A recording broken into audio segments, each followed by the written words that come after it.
Welcome back into Talking Fitchburg. Joining me today is your Mayor of Fitchburg, Aaron Richardson. Aaron, welcome back to the show and Happy New Year, sir. Happy New Year. Thanks for having me as always. Doesn't it feel like we were just saying Happy New Year? We'll see you next year. It goes by so fast. It's so fast. Yeah, it's already 3 weeks in almost. Yeah, right. Well, crazy as it is, we have an update as we like to have you on the show each and every month, and we appreciate your time. Hope you had a fun and safe holidays, and we'll kick things off here with the talk of ARPA and TIDS, which we call the investment plans. Tell us what's going on there and what you're working on specifically right now. Yeah, right now we are working on projects that we want to use the ARPA funds that we got from the government. And also because we are closing a TID this year, there is money in that TID that I don't want to say is left over, but is essentially in that TID. So when it closes, that comes to the city, and we can use that to invest in the city as well.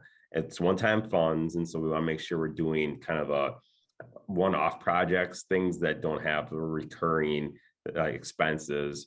And so you're really looking for projects, not necessarily people. It's not a good use to add people. That's what we used the budget for last year, and I'm sure we'll continue doing and adding people.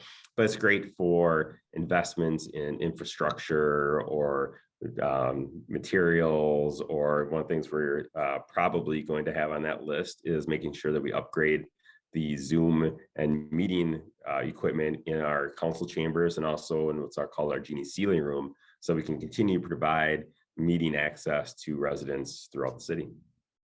Yeah, and there was a meeting that you guys had, kind of an initial COW meeting, kind of explaining that process.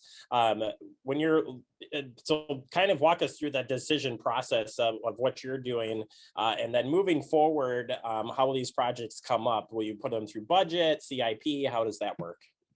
Yeah, so I have kind of created a list of projects that I feel like we should utilize for these two buckets. And there's some restrictions on what we can use in ARPA funds. There's really no restrictions on the TID funds. And so with these list of projects, they're going to be in a bunch of different buckets. And once I kind of release that, if you will, council members can then go and do amendments, I suppose you could call them, where they might say, hey, I also want to do this project, or I don't think this project is important. So they'll have that option, and the public is welcome to come to our meetings and say what they like and don't like. The nice thing about this is that we don't really have to have it balanced to the penny like we do for our operating budget, especially CIP to a lesser extent, but that is one advantage. So I really expect actually to be more projects than money available, which is good and bad. You know, I don't want to set that expectation that we're going to do all these things, because it's not approving those projects. It's really kind of that first step in the process. And so there might be some projects on there. We're not going to do all these things in 1 year. That's another big important thing, is that there's a long list of projects. Staff can't do that many things in 1 year. But what we'll do then is we go into the CIP, which traditionally had been the first big part of the budget, is that some of those projects will go on the CIP, and then in funding, it'll show ARPA funds or TID funds. It could also still be borrowing. That's the traditional one. It could also be just the general fund, if you will, taxes as well. So that'll just kind of be another option. And so as we go through CIP, I'll have all these projects, and some of them will be on this list that we created. And then the council again and again say, yeah, awesome, great, or we want to do this project instead of that project. So there's lots of things on there. Some of them have higher priorities than others. And there's, 100 other projects that we could do. And really anything on our CIP could be eligible, if you would. We could use that, and it would hopefully reduce our borrowing in the future. But it's really a great opportunity for us to try to impact a large part of the city, and also to increase our flexibility for future years.